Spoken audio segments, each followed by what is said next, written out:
BlackRock now owns roughly 574,000 American starter homes. Your rent check is part of their quarterly earnings report. According to the U.S. Census Bureau, the homeownership rate for adults under 35 fell from 43.6% in 2004 to 37.4% in 2023, a generational low not seen since the data series began. Nearly 1 in 10 young adults who would have owned a home 2 decades ago is now renting instead.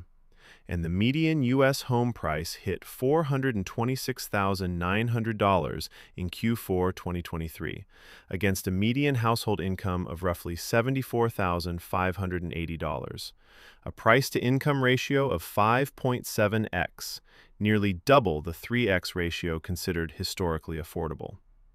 There's a process at work here, a kind of self-reinforcing trap that benefits existing homeowners, institutional landlords, and municipal governments all at once, and has essentially zero internal incentive to fix itself. We'll give that trap its proper name in a few minutes, but first, the paradox. More Americans than ever say they want to own a home. So why does the homeownership rate keep stagnating near its lowest level since 1965? Mortgage rates hit 7.79%, the highest since the year 2000. Institutional investors are buying entire neighborhoods before families even see the listing. Just move to a cheaper city. Phoenix is still affordable. BlackRock is not a major factor here. The data doesn't support the outrage. 22 million renters are now spending more than 30% of their income just to keep a roof. The Fed did what it had to do. Inflation was real. Corporate landlords own maybe 3% of single-family rentals. This is a distraction. A buyer financing $400,000 today pays $1,100 more per month than the same buyer in 2021. Okay, so the discourse is a mess of contradictory talking points. Some of them true, most of them technically true in ways that obscure something larger. Let's build the actual picture from the ground up. The homeownership rate is a surprisingly slippery number. The U.S. Census Bureau defines it as the share of occupied housing units where the occupant owns the home, not rents it. As of 2023, that sits at roughly 65.6%, which sounds fine until you remember it was 69% in 2004 and has barely recovered since the post-2008 collapse. The National Association of Realtors Housing Affordability Index hit its lowest reading since 1989 in 2023, meaning a median-income family trying to buy a median-priced home at current rates was more financially stretched than at any point in 34 years. Now, you might be thinking, housing has always been expensive. To be fair, that's partially true. But Robert Shiller, the Yale economist who co-created the Case-Shiller Home Price Index, has noted something that cuts against the conventional wisdom here. Inflation-adjusted American home prices rose only about 1% per year on average between 1915 and 2015. 1%. The cultural belief that a home is the single best investment a family can make is not supported by a century of real return data. What a home is, historically, is a forced savings vehicle with tax advantages stapled on. Speaking of which, the 30-year fixed mortgage is not a natural market product. It was a post-World War II government invention, built through the GI Bill and the creation of Fannie Mae, specifically designed to manufacture a middle class through homeownership. The Federal Housing Finance Agency, the FHFA, sets conforming loan limits that determine what mortgages Fannie Mae and Freddie Mac will buy and guarantee. These government-sponsored enterprises, the GSEs, currently backstop roughly 70% of all U.S. mortgage originations. When two government-chartered corporations touch 70% of all home loans, the mortgage market is not a free market. It is a heavily administered one whose rules determine who gets to buy. That system was deliberately constructed, which means it can be deliberately captured, and it has been. Chapter 1 is the lock-in effect, and this is the mechanism that ties everything else together. Here is the core constraint. According to Black Knight and ICE mortgage technology data, roughly 92% of outstanding mortgages in the United States carry rates below 6%. Most of those were locked in during 2020 and 2021, when 30-year rates bottomed out near 2.65%. Then, Jerome Powell's Federal Reserve raised the federal funds rate 11 times between March 2022 and July 2023. And Freddie Mac's primary mortgage market survey recorded the average 30-year fixed rate hitting 7.79% in October 2023, the highest since November 2000. A buyer financing $400,000 at that rate pays roughly $2,800 per month in principal and interest alone, compared to $1,700 at the 2021 low. $1,100 per month, every month, forever. So here is the trap. An existing homeowner, sitting on a 3% mortgage, wants to sell and move up. But selling means giving up that 3% rate and taking on a 7.79% one on the next purchase. That math adds $1,100 per month to their housing cost, so they don't move. And because they don't move, their home never hits the market. And because their home never hits the market, inventory stays historically low. And because inventory stays low, prices stay elevated. And because prices stay elevated, first-time buyers get pushed out.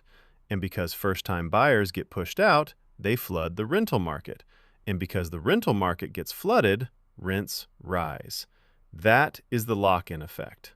Not a metaphor, an actual chain. The National Association of Realtors estimated in 2021 that the United States already faced a structural housing shortfall of 5.5 million homes built over the prior decade relative to household formation demand. 5.5 million homes is more than the entire housing stock of Los Angeles and New York City combined. The lock-in effect didn't create the shortage, it froze it in place. Chapter 2. Surely institutional buyers are a minor footnote in all this, right? Wrong. According to MetLife Investment Management, institutional investors owned roughly 700,000 single-family rental homes as of 2022, with projections to reach 7.6 million, about 40% of all single-family rentals, by 2030. 700,000 homes is the equivalent of buying out every house in Chicago and Houston combined. This is called institutional single-family rental capture, and its modern form was born from the wreckage of 2008. When the housing market collapsed, the Fed's quantitative easing flooded institutional investors with cheap debt. Firms like Blackstone created Invitation Homes, which now owns approximately 80,000 homes across 16 major markets, generating over $2.3 billion in annual revenue. In Atlanta, Phoenix, and Charlotte, institutional buyers accounted for 28% of single-family home purchases during 2021 and 2022 alone, per CoreLogic data. These are not random markets. They are the exact Sunbelt cities that median income renters had identified as the escape valve from expensive coastal metros. Sounds familiar, right? The flywheel works like this. Institutional ownership removes inventory. Removed inventory raises prices. Higher prices raise rents. Higher rents increase cash flow to institutions. More cash flow enables more purchases. The lock-in effect and institutional capture are the same machine running in parallel. And then there is a software layer on top. In 2022, ProPublica reported that RealPage's YieldStar software was used by landlords controlling over 10 million apartment units to coordinate rent recommendations algorithmically. The Department of Justice opened an antitrust investigation in 2024. When a single algorithm advises pricing for landlords across the same market, the competitive pressure that normally keeps rents down can effectively disappear. That is not a conspiracy theory. That is an antitrust investigation. Chapter 3. The Zoning Chokehold. A 2023 Mercatus Center study found that restrictive, single-family-only zoning covers more than 75% of residential land in most major American cities, legally preventing the construction of apartments, duplexes, or townhomes that would add supply. This is not a market outcome. It is a political choice made by existing homeowners to protect asset values. The same law that protects a homeowner's equity is the law that prices out the next generation. And the tax code reinforces the whole structure. The mortgage interest deduction costs the federal government approximately $30 billion per year in foregone revenue, a subsidy that flows almost entirely to households earning over $100,000. $30 billion per year is more than the entire annual budget of the Department of Housing and Urban Development. Under IRS Section 1031, real estate investors can indefinitely defer capital gains taxes by rolling proceeds into a like-kind exchange property, a provision unavailable to ordinary homeowners, estimated by the Urban Brookings Tax Policy Center to cost the Treasury roughly $41 billion over 10 years. An individual who flips stocks pays capital gains immediately. An investor who flips apartment buildings can legally defer that bill for decades. And under current tax code, heirs who inherit real estate receive a stepped-up cost basis to market value at the time of death, erasing all unrealized gains accumulated over a lifetime. The Congressional Budget Office estimated this provision eliminates roughly $41 billion in taxes annually. Wealth locked in property transfers between generations tax-free in a way that wage income never can. The lock-in effect doesn't just freeze supply.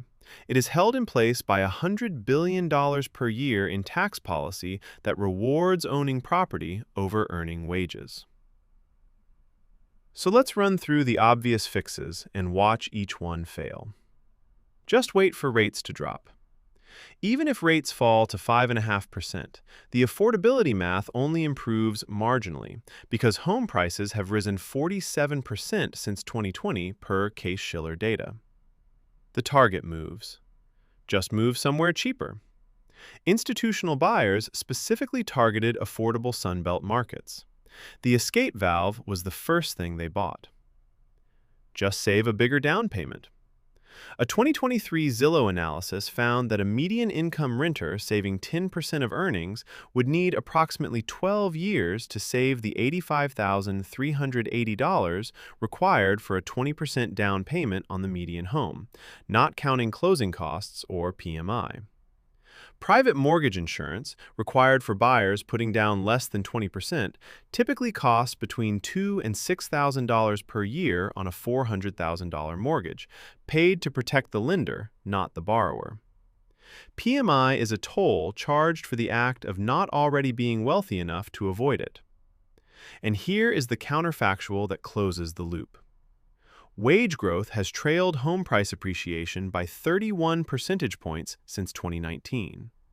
The finish line moves faster than a median household can run.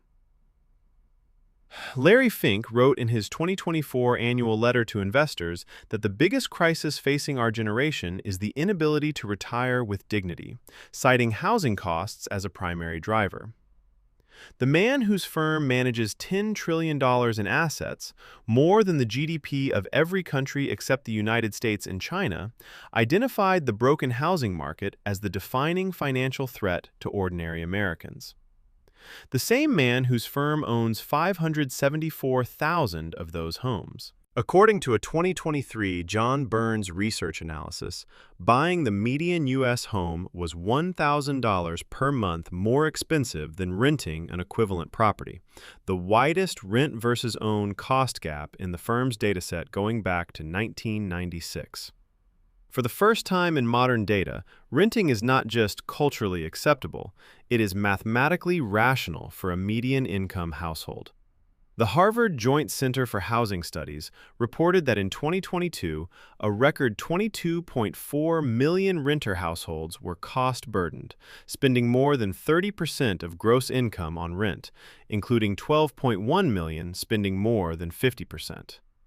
12.1 million severely cost-burdened renters is larger than the entire population of Belgium. The housing market was engineered once before. Post-World War II, a deliberate policy apparatus built the 30-year mortgage, the GSEs, the zoning codes, and the tax incentives to produce a specific social outcome, a property-owning middle class. It worked, and then it was captured. The lock-in effect is not a temporary rate cycle artifact waiting for Powell to blink. It is a self-reinforcing system that benefits exactly three constituencies: existing homeowners watching their equity compound, institutional landlords collecting rent on assets acquired with cheap Fed debt, and municipal governments addicted to property tax revenue that only rises when prices rise. None of those three constituencies has any financial incentive to resolve it. The lock-in effect doesn't lock out Wall Street, it locks out you. The next time someone tells you to just save harder or just wait for rates to drop, you now know what they're describing: a machine designed to keep someone else rich, and renting you out is just the mechanism.